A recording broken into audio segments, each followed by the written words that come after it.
Hey, it's Rich back with you for another video. Today's video we're going to be doing a overview on a pre-purchase inspection on a Citation Mustang.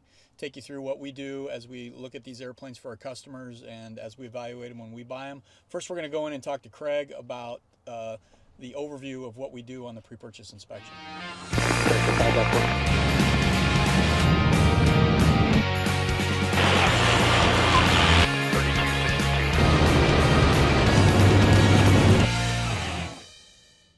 Okay, we're here at OCR Aviation with Craig, and the video is talking about a pre-purchase inspection on a Mustang. Pre-purchase inspections are really nothing new, but we do think we have kind of a unique perspective on how we approach pre-buys on an airplane like a Citation Mustang. Craig's going to take us through what we do. Yeah, I think you said a pre-buy is not a unique experience, but I think we bring a pretty unique approach with the skill set of a shop that's working on 15 plus Mustangs. We operate the airplanes.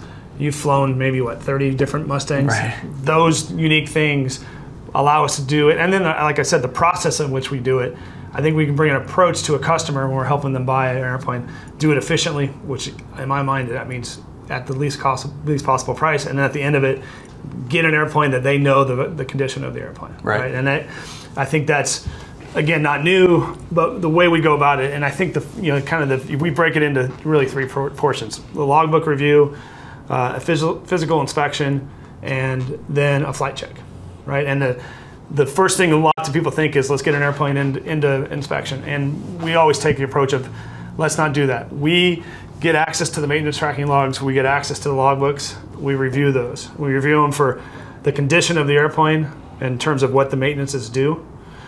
So we have a good sense for what's coming due. We can give a customer, here's your 6-month, here's your 12-month expected expense on that airplane just based on our history. And we know these airplanes inside and out.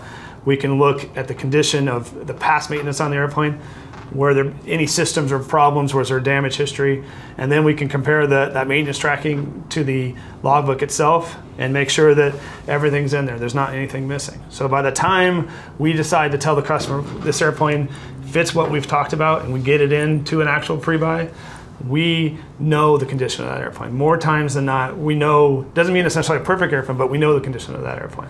And that is going to, at the end of the day, save a customer from having to fly an airplane 3-4 times to different, the big cost of a pre-buy is getting an airplane to somewhere, doing and getting the inspection done. So if we can get a real sense from the beginning with our expertise, we can do this efficiently for the customer. Right. So that's step one. Yep.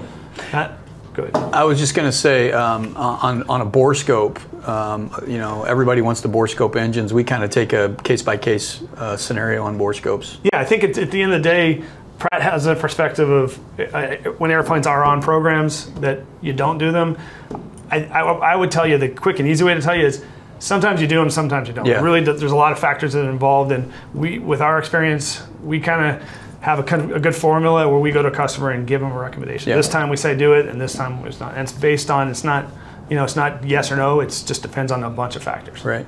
And then the last phase would be mechanical, where we send somebody out, they look the airplane over, we know the hot points to check out. And how long typically would that take? Yeah, I think our typical, in a perfect world for our customers, we go to an airplane with one of our mechanics. Is typically going to be our head of maintenance, and then a lot of times it's you, a pilot who's got experience. And those two combinations are a unique, because anybody can look at a checklist and say, yes, you follow this, these are the systems, but not many people have flown 25 Mustangs like you that can say, this airplane climbs like it's supposed to, that fan is louder than it's supposed to be. Yeah, there's lots of boxes that we can check. And then same on the maintenance side. When we go, it's not a 4-day event like a lot of places. Based on the logbook review we've done, we can get a mechanic in there, and usually it's 3/4 to a full day.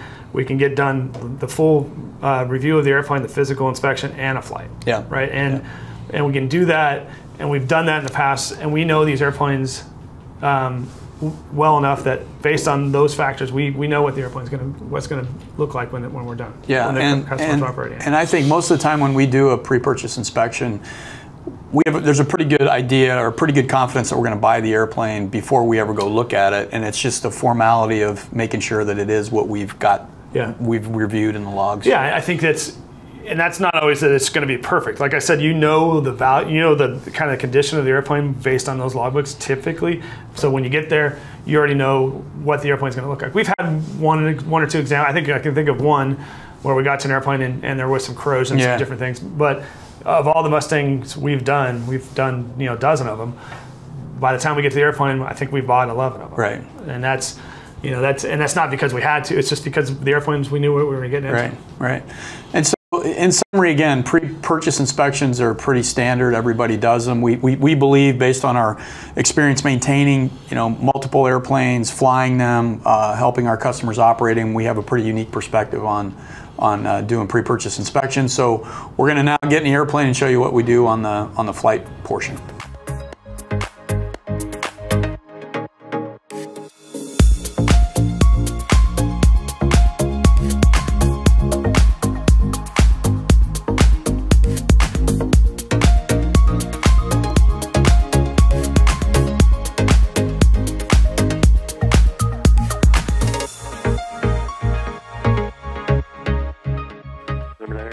Bravo, runway 30 Delta 2 shortens, clear for takeoff. Diamond Star's not landing, they're turning southbound. Clear for takeoff 30 Delta 2, 9840 Bravo.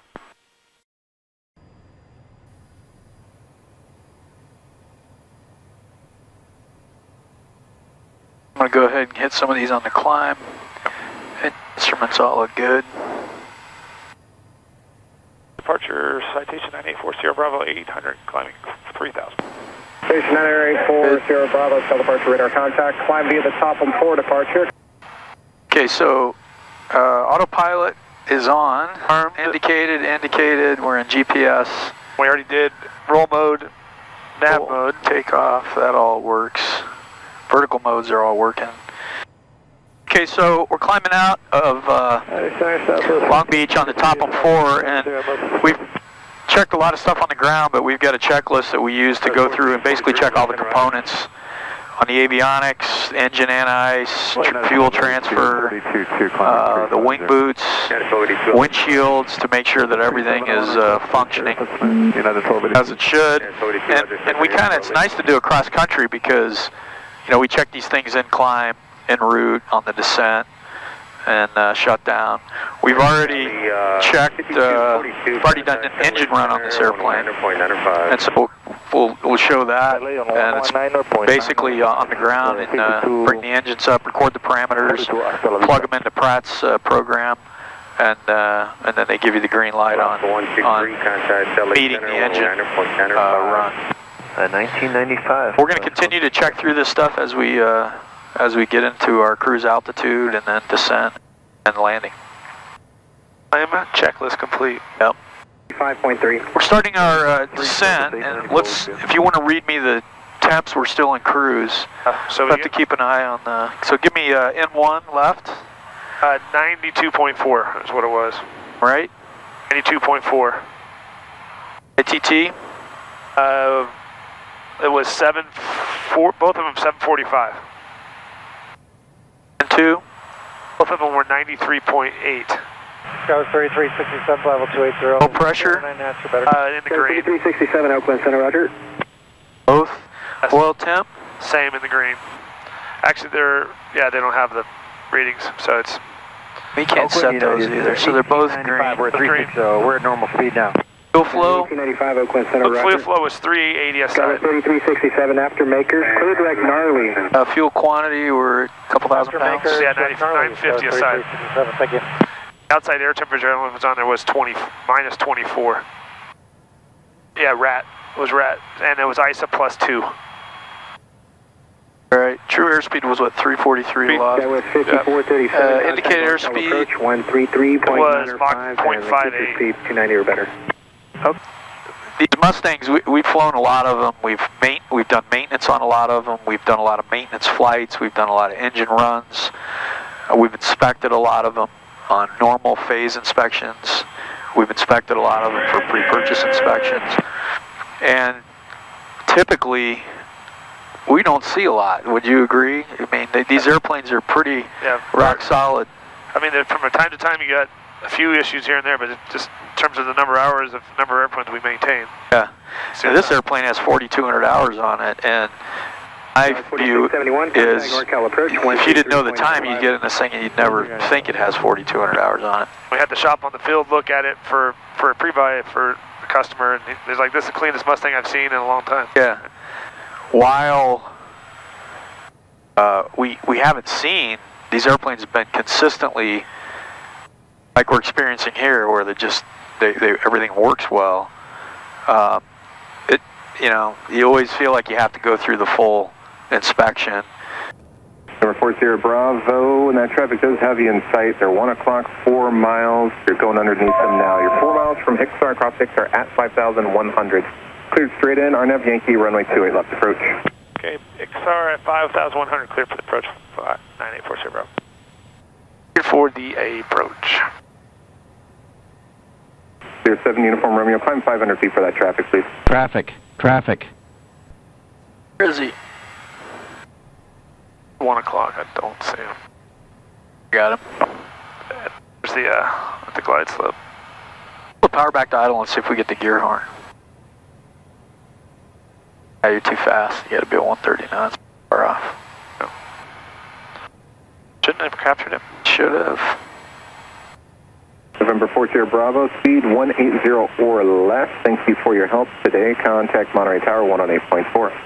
Nice, 180 or less, going to tower 480 Bravo. Just get my gear out now. Keep it slow, all right? It's because you didn't select the lower altitude, maybe. No. They're going down. Okay, gears down. That worked. Take off approach flaps. Selected. Off. Good. The green. Oh, not yet. Stall warning, that's good. That director looks good. Autopilot. Audio. Glide slope's captured. Go around. Alright. Monterey Tower, Citation 9840 Bravo, 28 left. Number 9840 Bravo, Monterey Tower number 2, final real shut, 2.5 mile final, cause right turbulence, wind 28010, runway 28 left, clear to land. 28 left, clear to land, 9840 Bravo. Alright. Where's the green donut? It shows up Too far below. It's off the screen. Yeah. But when you get... It's going to be... There it is. Should go full flaps at this point. Inside the... That's going to change it. Watch this. It'll go... See it move away. Yep. There it goes. Alright. Like 50%. Is that the number you like? Or 60? 55 is probably... You know, it's going to be off plus about 10 or so. We got geared down, flaps are full. Come on, buddies. Good at 2. No. Are you with tower? Yeah, with tower, yeah. Hand flight from here is go around. Go around, turn the autopilot off, sequence missed approach. That's good. It's 500 call. 500 call. Minimum. There's minimum. Oh, good. Wind 2607. Down 3 green. A weird approach. Isn't it? It's almost got a little Catalina effect that, because yeah.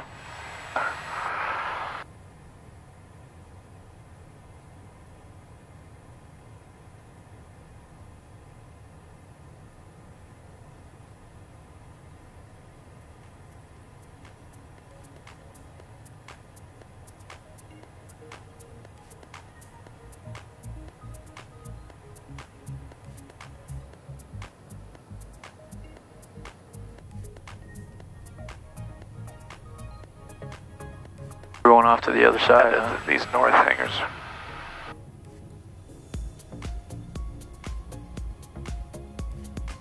Citation 40 Bravo, say parking. We're actually heading to the hangars on the northwest side of the field. 40 Bravo, any right turn, taxi north hangars via Bravo, this frequency, good day. Bravo with you, 40 Bravo. Okay, that wraps up the video on the Citation Mustang pre-purchase inspection. We have a lot of experience with Mustangs, from maintaining them, flying them, doing flight training.